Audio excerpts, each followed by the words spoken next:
Panic, panic. This isn't Misplay's normal video format. What's going on? Why are we seeing live action table? So there actually is a reason why you're looking at my dirty table. I apologize. It's because today we're doing something a little bit different than what we normally do on the channel. We're doing a unboxing kind of situation. And what are we unboxing? Well, we're unboxing something that I'm very excited about. Big shout out to Zin055, gave me the recommendation for this. But today we are unboxing the Odin 2. Now this is a high-powered Android handheld. I went and got the fully optimized model. So let's just waste no time right here, get up in there and see what is going good. Let's take a look at the box here. Made in China.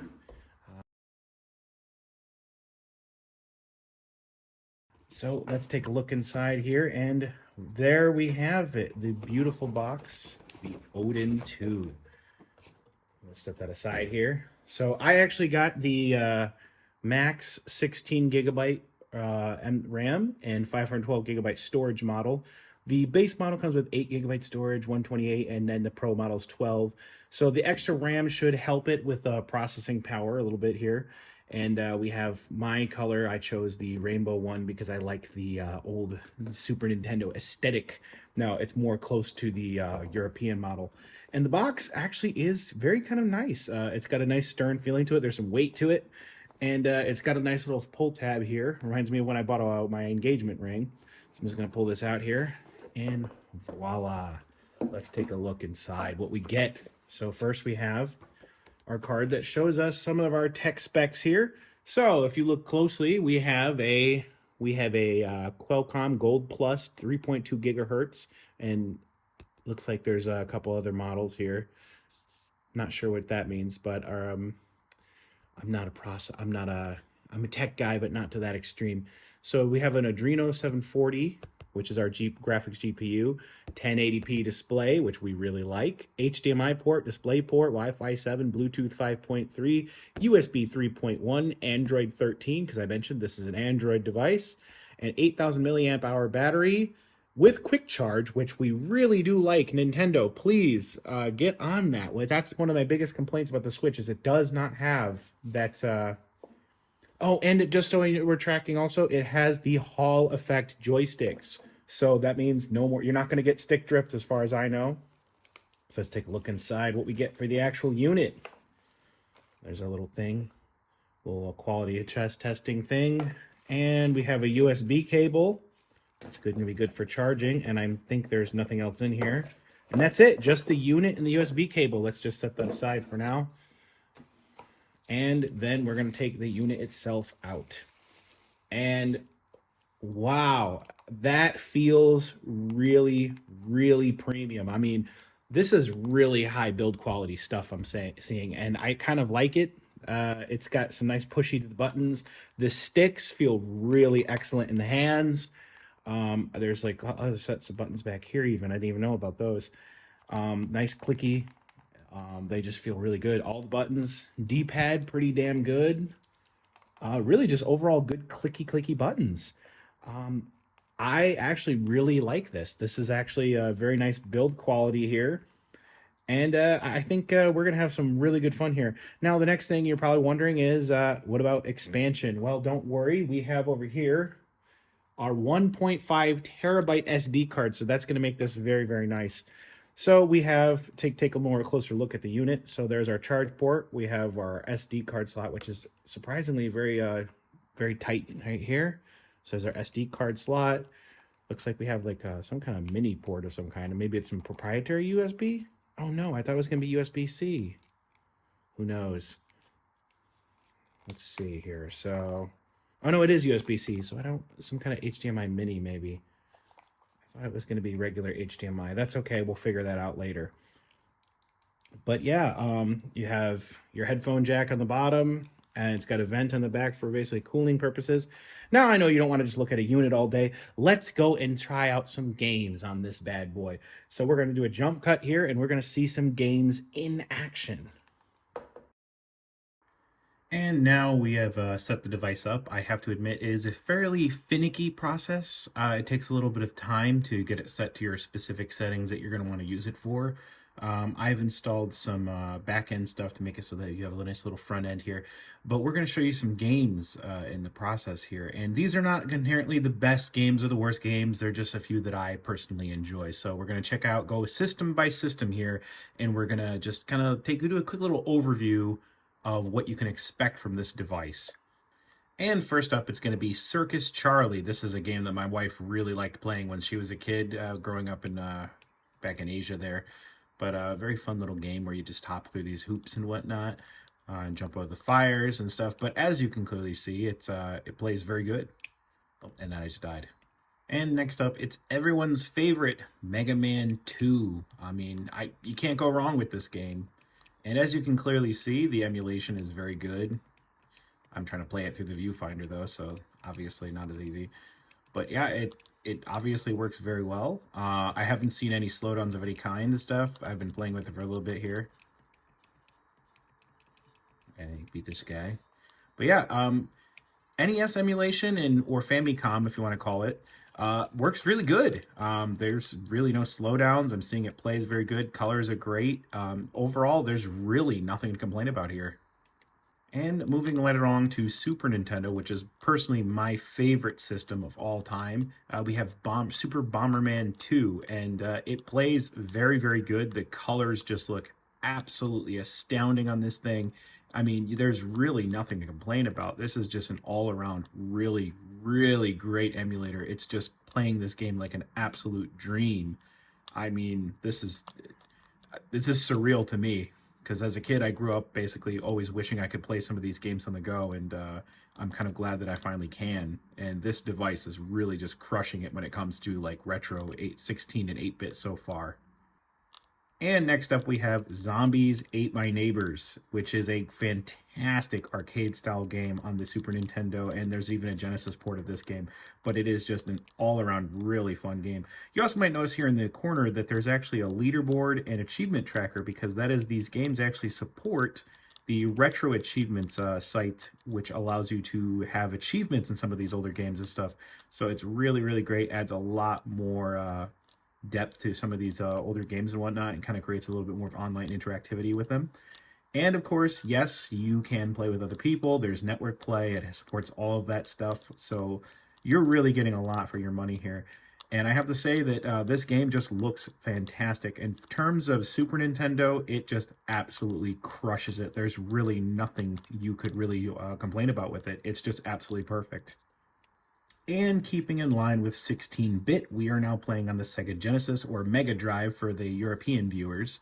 And, again, 16-bit, it just crushes it. One of the things that's always a common problem when it comes to Genesis emulation, though, is sound. A lot of companies seem to have a hard time emulating the sound properly, and I have to say, this does a really fantastic job. I mean, it's good. It's overall just really good, and I'm really, really liking it. Color-wise, it just looks fantastic. I mean, these games just look great. And as you can see, also, the Genesis supports the achievement system as well. And all for all, this is just a really great system here. It's just doing a really great job just crushing those 16-bit games without any real issue. And this is Sonic Spinball for those who have never played it. It's actually a really great pinball game using the Sonic IP. One of my personal favorites, actually. And of course, you gotta have Streets of Rage, which is one of my favorite beat 'em up games. Most people like Streets of Rage 2 more, but I actually have more fond memories of the first game because that's the one I actually grew up playing a lot. But overall, yeah, Genesis, it just kills it. It makes it so there is no real issues. I haven't encountered any real problems that I've seen so far. It's just absolutely amazing here. And it just feels like playing these games for the first time because with all the enhancements I've gotten enabled and stuff, it just looks absolutely gorgeous. Beat 'em up, punch, punch, punch, kick. Kick, kick, punch, punch. As for handhelds, we now have Home Alone on the original Game Boy, which I know many people don't like this game, but I actually really have fond memories of it because one of the few games I had back in the day as a kid. So I kind of like this game a lot. He just stole my little thingy. And of course, if you're talking the original Game Boy, you gotta have Tetris. I mean, this is the game that pretty much started it all on this system, and it really plays just perfect here. I mean, it's just an absolute dream. Pretty much Game Boy, any 16-bit, 8-bit consoles you throw at this thing, it just absolutely destroys them. There's really no slowdown, none of that. It's just all around a really, really great system. You can't go wrong. I haven't encountered a single game so far that it has had any real issue with. And if you're going to talk about Game Boy, you also have to talk about Game Boy Color. And this is Warlocked, actually a really great real-time strategy game. I know, crazy, on the Game Boy Color. Really good game. I actually really enjoyed this a lot as a kid. But yeah, Game Boy Color, obviously, just like Game Boy, no issues. I mean, it's just looking fantastic. There's all kinds of enhancements you can add to make it look better if you really want to. But honestly, even by the default settings, it still looks great and it plays really, really good. These buttons feel fantastic. Oh, and just so people are tracking, as I mentioned before, it does have Hall joysticks. You can enable joystick options if you want. You can remap the controls. It just feels great.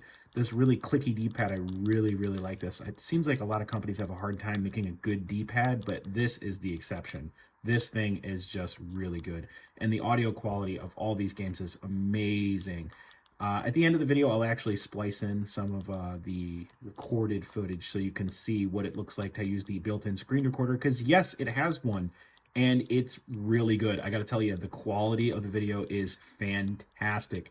This thing is great if you want to, say, live stream or send video and stuff to like Twitch, Facebook, all of that.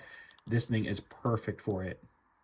And moving right along in handhelds, we have the Game Boy Advance, and this is Sword of Mana, a really fun RPG made by Square. It was a remake of the original Mana game. If you're familiar with Secret of Mana, this is actually technically the prequel, which originally was released in the US, if I recall, as Final Fantasy Mystic Quest or something. But this is a remake of it, and it's a fantastic game. I just finished it recently myself on my phone. So it's actually quite nice to see it here, and it just looks great. The visuals for Game Boy Advance just look fantastic. These games have never looked better, and I love how beautiful they look on this absolutely wonderful 1080p display here. It's just fantastic.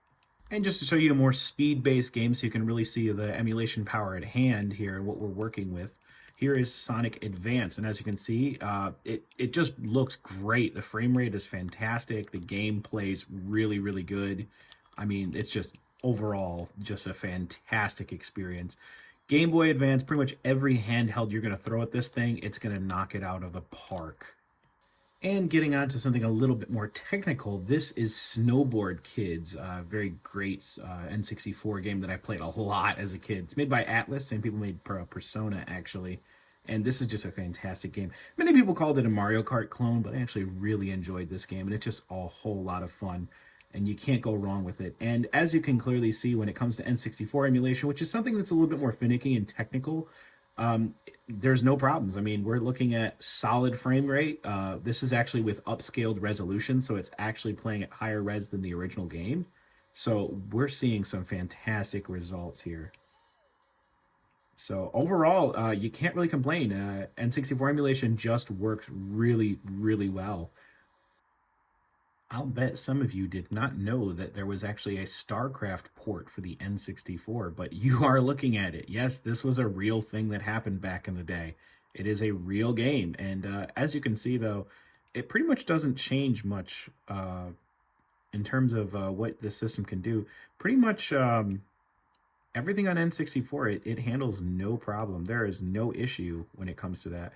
Now, granted, a more technical game like this had its limitations because of the system, not inherently because of anything else.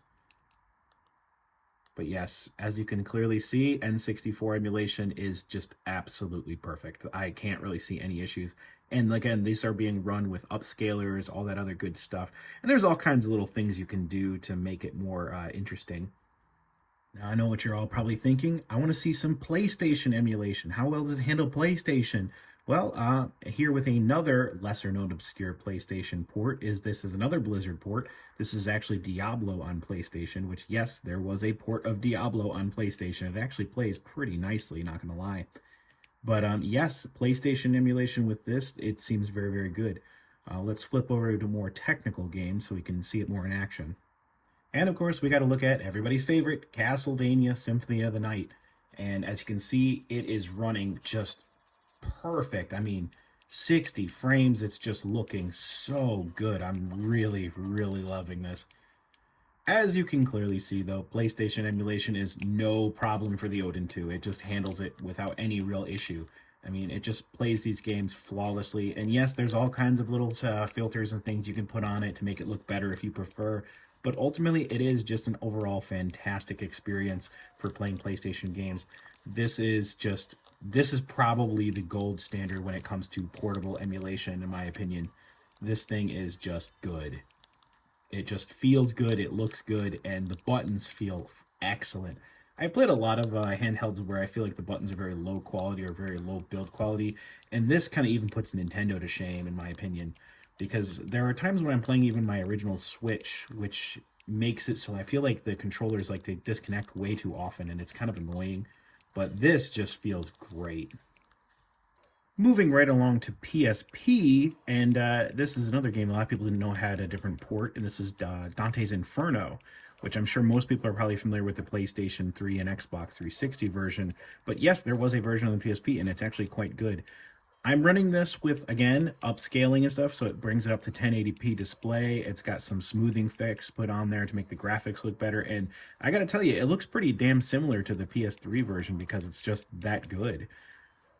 And obviously I'm running it with a higher frame rate and everything, and it plays like a dream. There's no issue. I'm not seeing any slowdown of any kind. It's just really, really good stuff. And I'm sucking because I haven't played this game in a long time. And also trying to play it through Viewfinder. Moving right along, we have GameCube emulation. And yes, I'm playing the GameCube version of Second Sight, so you can see it actually does look a little bit different from the PlayStation version that I used in my recent video. But overall, GameCube emulation, it's beautiful. I mean, I have this upscaled to 1080p once again. I've got filters on and all that good stuff. And honestly, I'm seeing completely beautiful 60 FPS frame rates, no real slowdowns. I mean, it's just fantastic. It looks and performs so beautifully. Now, you'll have to mess around with the control settings and whatnot to get it set the way you like it, because obviously the GameCube controller is a little bit awkward, but overall, I haven't had any problems with it, and sound quality is good. Everything is just fantastic. I mean, even load times are just phenomenal on this thing. There is such a huge access of libraries of, sorry, excuse me, there's a huge amount of games you can play on these systems and whatnot, so you have access to thousands of games. Now, most of the games I have on here are ones that I personally own or are either what we call abandonware, so that I can pretty much run them on there, and I've kind of imported them that way. I'm not going to obviously tell you how to advocate for piracy or anything like that. That's up to you guys. I'm not going to do anything to explain that. But yes, it is overall very, very good GameCube emulation. I mean, I don't think I've ever seen a handheld that handles GameCube quite this well. I mean, this is just absolutely phenomenal. Sonic Heroes, a very great game. And as you can clearly see, no matter how much speed you throw at this thing, it handles it just fine. Again, just like every other game, I'm running this with enhancements and whatnot to make it look better and perform better. And I see no slowdown whatsoever. It just works really, really well. So overall, I would say that this is absolutely one of the best handhelds for this. I mean, GameCube emulation, and of course, the Nintendo Wii, because if we all recall, the Nintendo Wii was basically a GameCube with some added features to it. It just works really, really well on this thing. And of course, with PlayStation 2 emulation here, we have Silent Hill 4. And as you can see, it runs perfect. I mean, I've got enhancements enabled to increase the resolution and texture filtering, all that good stuff to make it look a lot prettier than it did in the original system. And it's running pretty much flawlessly. I have no issues with it whatsoever. It's just overall a fantastic experience. Pretty much every console I've thrown at this thing, it has no issues running.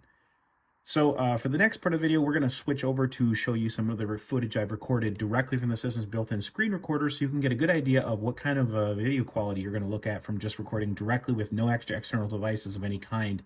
I mean, it does have an HDMI port, which you can use to record through an external capture card if you prefer, but just want to give you guys an example of how it looks just recording from the device itself.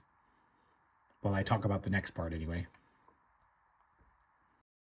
So for the final part of this video, you're going to be seeing footage recorded directly from the Odin 2 itself, and yes, most of these games are running upscaled, filtering, anti-aliasing, the works. And from my tests, the Odin 2, as I've said numerous times in this video, just absolutely destroys them. I don't even think I see so much in the way of screen tearing or the likes. Now, in the spirit of not making this video obscenely long, there are a couple things I want to point out. without going into nitty-gritty details because otherwise this video would just take forever. This device, while powerful, is a bit fiddly at times, and what I mean by that is that this isn't a standard game console that you just pop out of the box and you're playing right away. It takes a little bit of setup, and your first 2 hours will likely be spent doing that, fine-tuning your settings to be your specific needs or wants, and more than likely looking up tutorials on how to get this boy working the way that you want it to work. It's not the most complicated thing to set up though, and thankfully there are numerous guides online how to get it ready to go, and it's very customizable to where you can put your own flavor to it. Or if you're just a stock Android person, you can just pop on the emulators and just run stock Android. That's an option too. Admittedly though, I don't recommend using the Odin launcher that comes with it from the start because it's a bit too bare bones for my liking. In the video you're seeing the Daiji Show launcher, which is a free one and it's quite robust, but there are many other ones out there.